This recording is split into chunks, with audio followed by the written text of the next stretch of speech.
नमस्कार साथियों। तो आज हम बात करेंगे कुवैत के थर्ड नंबर वीडियो हमने जो शुरुआत बनाई है, 2 वीडियो पहले बना चुके हैं। आज हम बात करेंगे कुवैत के रेजिडेंस वीज़ा के बारे में। जी हाँ, अब रेजिडेंस वीज़ा होता क्या है, यानी आप कुवैत में किस प्रकार किससे रह सकते हैं, क्या शर्तें होती हैं कुवैत में रहने के लिए, कौन सा वीज़ा लेना होता है, किस कंडीशन में मिलता है, क्या फॉर्मेलिटीज़ होती है, पूरा हम 3-4 मिनट में वीडियो पूरा बता देंगे। वीडियो अच्छा लगता है तो ज़रूर चैनल को सब्सक्राइब करके बेल आइकन ऑन कर लीजिएगा ताकि हर रोज़ नई नई अपडेट आपको मिलती रहे। तो चलिए शुरुआत कर लेते हैं। सबसे पहले कि अगर मान लो आप जीसीसी कंट्री नहीं है, जीसीसी का मतलब होता है जो गल्फ कंट्रीज हैं उनके आप नहीं हैं, आप इंडियन हैं, तो आपको कुवैत में रहने के लिए कुवैत का रेजिडेंशियल वीज़ा है वो लेना पड़ेगा। अगर आप जीसीसी बंदे हैं तो आपको वीज़ा की ज़रूरत नहीं है, बिना वीज़ा पे आप वहाँ पे रह सकते हैं क्योंकि उनका एक अलग से वो कंट्री हैं। जैसे शेंगन वीज़ा होता है ना, वैसे जीसीसी जिसको बोला जाता है। तो आप इस वीज़ा को अगर देखा जाए तो रेजिडेंशियल वीज़ा भी बोल सकते हैं या फिर कुवैत का इकामा भी बोल सकते हैं। इकामा जिसको बोला जाता है, इकामा, जी हाँ, वो आपको लेना पड़ेगा तभी आप रह सकते हैं। अब लेने के लिए देखिए 3 प्रकार के रेजिडेंशियल वीज़ा शामिल किए गए हैं इसमें सबसे पहले बात कर लेते हैं डोमेस्टिक वीज़ा। डोमेस्टिक वीज़ा भी होता है, वर्क वीज़ा होता है, डिपेंडेंट वीज़ा होता है। डोमेस्टिक जो घरेलू जॉब होता है उसमें आ जाता है। वर्क वीज़ा जो आप सार्वजनिक जो अलग अलग कंपनियों में काम करते हैं प्राइवेट सेक्टर में, वो आ जाता है। डिपेंडेंट यानी मान लो मैं कुवैत में रहता हूँ और मैं मेरे परिवार को बुला रहा हूँ तो वो डिपेंडेंट वीज़ा हो जाता है। ये तीनों वीज़ा लेने के लिए डायरेक्ट नहीं मिलता है, आपको रिस्पॉन्सर की ज़रूरत पड़ती है। रिस्पॉन्सर का मतलब ये हो जाता है कि मान लो कि मेरा परिवार आना चाहता है तो मैं उनको रिस्पॉन्सर कर दूंगा तो वो आ सकते हैं।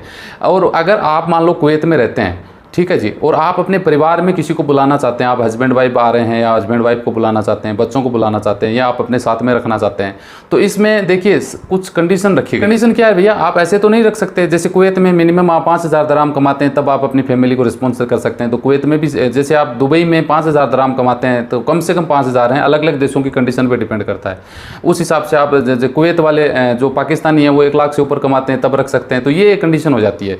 कुवैत में अगर आप अपनी फैमिली को रिस्पॉन्सर करना चाहते हैं, आप उनको बुलाना चाहते हैं, तो कम से कम 1,50,000 से ऊपर आपकी सैलरी होनी जरूरी है। जी हाँ, इसमें भी वीज़ा कैटेगरी डाली गई है। आप इसमें ध्यान रखिएगा कि मान लो कि एक 18 नंबर वीज़ा आता है वो कंपनी में जो प्राइवेट सेक्टर का होता है, एक 20 नंबर वीज़ा आता है जो घरेलू जॉब से रिलेटेड डोमेस्टिक हो गया, 22 नंबर आता है जो मजरे में जो लोग काम करते हैं, भेड़ बकरी चराने का, जंगल में जो हो गया, 17 नंबर वीज़ा आता है वो पब्लिक सेक्टर में आ जाता है। उसमें लगभग 1 लाख रुपये सैलरी आप अगर कमा रहे हैं, 1 लाख से ऊपर कमा रहे हैं, तो आप अपने परिवार को रिस्पॉन्सर कर सकते हैं। अगर आप 18 नंबर जो प्राइवेट सेक्टर में काम कर रहे हैं तो उसमें लगभग 1.5 लाख रुपए इंडियन करेंसी से ऊपर पैसा कमा रहे हैं, तब आप अपनी पत्नी को या पति को आप रिस्पॉन्सर कर सकते हैं। अगर आप पति पत्नी दोनों कुवैत में जॉब कर रहे हैं तो लगभग 350 KD से ऊपर आपकी सैलरी होनी जरूरी है, तब आप अपने बच्चों को बुला सकते हैं।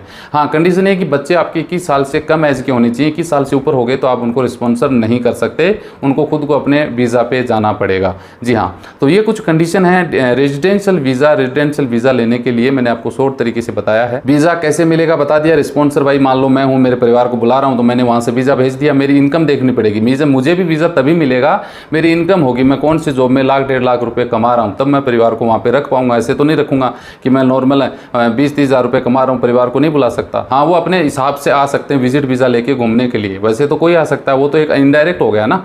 मैं खुद रिस्पॉन्सर कर रहा हूँ तो ये इनकम की ज़रूरत है। अब मान लीजिए मैं वहाँ पे हूँ, मेरी इनकम तो 20,000 है, 50,000 है, तो मेरा परिवार के सब सदस्य आ सकते हैं, अपना अपना वीज़ा लेके आ जाओ, वो एक अलग प्रोसेस हो जाता है। तो ये बात आपको समझ में आ गई होगी साथियों। वीडियो अच्छा लगे तो लाइक शेयर करिए। मिलते हैं नेक्स्ट वीडियो में इसी जानकारी के साथ। जय हिंद।